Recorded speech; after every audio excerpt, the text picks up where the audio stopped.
Hare Krishna. So here is a question. So Krishna, who is controlling your illusory potency? Who is rotating the living entities in the cycle of birth and death? Who is that personality? And Krishna is answering this very, very important question in shloka number 61, a very frequently quoted shloka. Ishvarah sarvabhutanam riddhesharjuna tisthati brahmayan sarvabhutani yantrarudhani mayaya. So here Krishna is telling that Ishvara sarva bhutanam rid deshe Arjuna tishtati. O Arjuna, the Supreme Lord Ishvara is situated in everyone's heart, rid deshe, sarva bhutanam. And then he says, Brahmayan sarva bhutani, and he is directing the wanderings of all living beings. And where are these living entities situated? Where is the Lord situated? Yantra rudhani mayaya. They all are situated on yantra, machine, which is made up of maya or material energy of the Lord. So the answer is very clear. Who is controlling the illusory potency of the Lord? Who is controlling the living entities wandering in this world? It's only one personality, and that is Lord Himself. He is controlling all of them. He is that supreme controller. We are all chutku controllers, minute. But then He is the supreme controller who controls everything in this world. So here, very nicely, Prabhupada is elaborating on this shloka. Arjuna was not the supreme knower, and his decision to fight or not fight was confined to his limited discretion.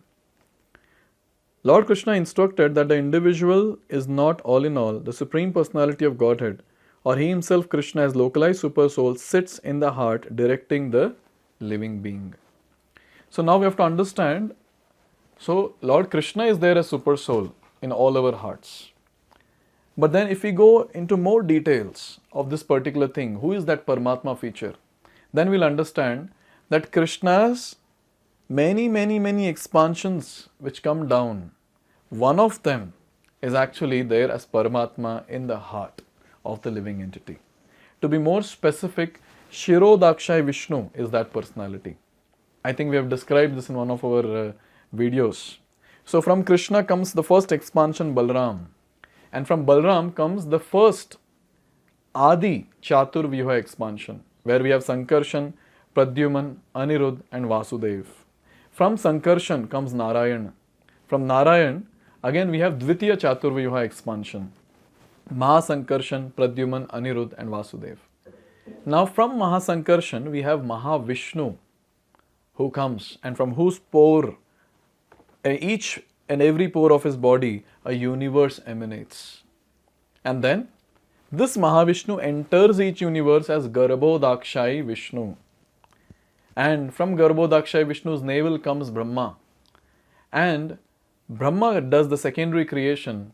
And this Garbhodakshayi Vishnu enters each and every atom and the hearts of living entity as Paramatma, and his name is Shirodakshayi Vishnu. So now when we say Krishna is there in the hearts of all living entities, we understand Krishna's personal expansion is there in each and every hearts of the living entities. So Brahma is glorifying Andantarasta Paramanu Chayantarastam Govindamadi Purusham Tamaham Bhajami. Krishna is there in each and every atom. Krishna is there in the hearts of each and every living entity. So what is he doing in the heart? Let's try to understand now. After changing bodies, the living entity forgets his past deeds, but the super soul, as the knower of the past, present and future, remains the witness of all his activities. Therefore, all the activities of living entities are directed by this super soul. So, Paramatma, who is sitting in our heart, he does two very important things. First is Upadrashta. He witnesses our activities. So we might think no one is watching us in a dark room. But then we have a 24/7 CCTV camera which is always there on us, focused on us, what we are doing. So he is that witness. and Anumanta. He sanctions our desires based on our karma credits. So now a very important point to note here, that we might forget our desires when we go to the next body. When we transmigrate from one body to another, we might forget our desires. But then, this personality, the Paramatma, he remembers. And then, whenever the right opportunity comes, he triggers us and reminds us of that desire that we had in the past. So this is a very important service that Lord does for all the living entities.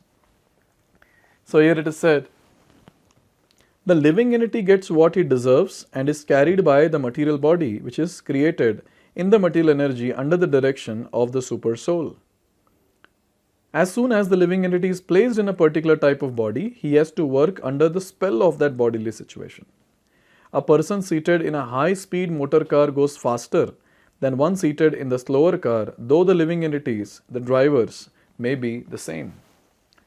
Now sometimes people in general, they act very innocent. I don't know why this is happening in my life. I don't know why I've got this sort of body. I don't know why I've got this sort of family.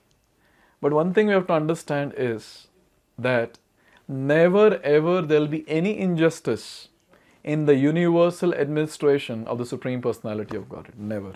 Why? Because He Himself is the witness for each and every activity of ours. So we should be always carefree. Anything bad happens in our life, we should understand that this is not something which has come or someone else has influenced me or my life. No. Whatever I have done, that's what is given to me. Krishna can never do injustice to anyone. So this has to be very clear. Why? Because He is our eternal friend, eternal well-wisher. Suradam Sarva Bhutanam. So when He is our eternal friend, He cannot do any injustice to us. So whatever bodies we have got, that is what we deserved because of our activities. So this is very clear. So someone might have a body which is like a high-speed motor car, and someone might have a body like a cycle. So externally seeing that the speed might be different, but then the spiritual spark is same in both the bodies. So externally the yantra, the machine might be seemingly different, but then finally everyone is part and parcel of Krishna, who is situated in that particular body. Here it is said, similarly, by the order of the super soul, Supreme Soul, material nature fashions a particular type of body to a particular type of living entity, so that he may work according to his past desires. The living entity is not independent. One should not think himself independent of the Supreme Personality of Godhead. The individual is always under the Lord's control. Therefore, one's duty is to surrender, and that is the injunction of the next verse. So, a very important point again, what Srila Prabhupada is making here. So one thing is very clear, that we are not independent. When people say that look at us how free we are, it feels like laughing at them. Because no one is free. It is just ignorance. People might say ignorance is bliss, but then it's not. Everyone in this world is controlled. Either they're controlled by Krishna or either they're controlled by Maya. If someone is controlled by Krishna, it's very blissful. But if someone is controlled by Maya, it's very torturing. But then, we are so accustomed and conditioned in this world that torture also feels very nice in this world. So that's what is happening. So we are controlled. We are controlled by Lord or His energy. An intelligent person will be the one who will surrender onto the Lord. And just imagine, after becoming a devotee, if all those desires which we had in the past, if Krishna starts fulfilling that now, it is so dangerous, isn't it? So we as devotees should exclusively pray to Krishna that, oh Lord, I don't want anything in my life now. Whatever I have desired before, whatever I have prayed for, please don't fulfill all that. I don't want. And I say Krishna is asking, so what do you want? So we have to just tell one thing, that Krishna, I want you. I want you. I've been separated from you from many, many, many lifetimes, but I want to now unite back with you in your eternal service. Enough of this game, lifetime after lifetime, of being away from you and being an enjoyer independently. Now I want to be with you in your service. Please accept me, O Lord. So every day when we are doing our chanting of Hare Krishna Mahamantra, we should intensely pray to the Lord that, oh Lord, whatever I might have prayed, whatever I am desiring, I don't want anything of that. My core desire is to attain you. So we as devotees should have a clear goal in our life. Our goal is to attain Krishna, His eternal service. We are not interested in anything else apart from Krishna.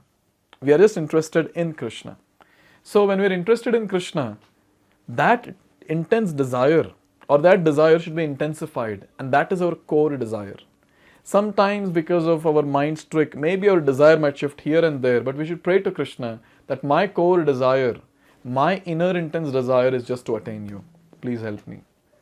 So every single day, with every single round, this should be the prayer that please engage me in your eternal service. I don't want anything apart from that. And trust me, Krishna will take care of everything else that is there or whatever is needed in our day-to-day life. So in this way, in this verse, Krishna has made it very clear that I am that personality who is controlling everything in this world, including each and every machine in which the living entities are situated. So Krishna is very keen about one's surrender onto him. Because only when a living entity surrenders onto him, Krishna can protect, Krishna can help. Otherwise, a living entity who is not at all interested in Krishna, who is rebellious towards Krishna, how can Krishna help? So Krishna is making this point now about surrender. So let's see this very, very, very important concept in next few shlokas, starting from next video. Hare Krishna. Hare Krishna, Krishna Krishna,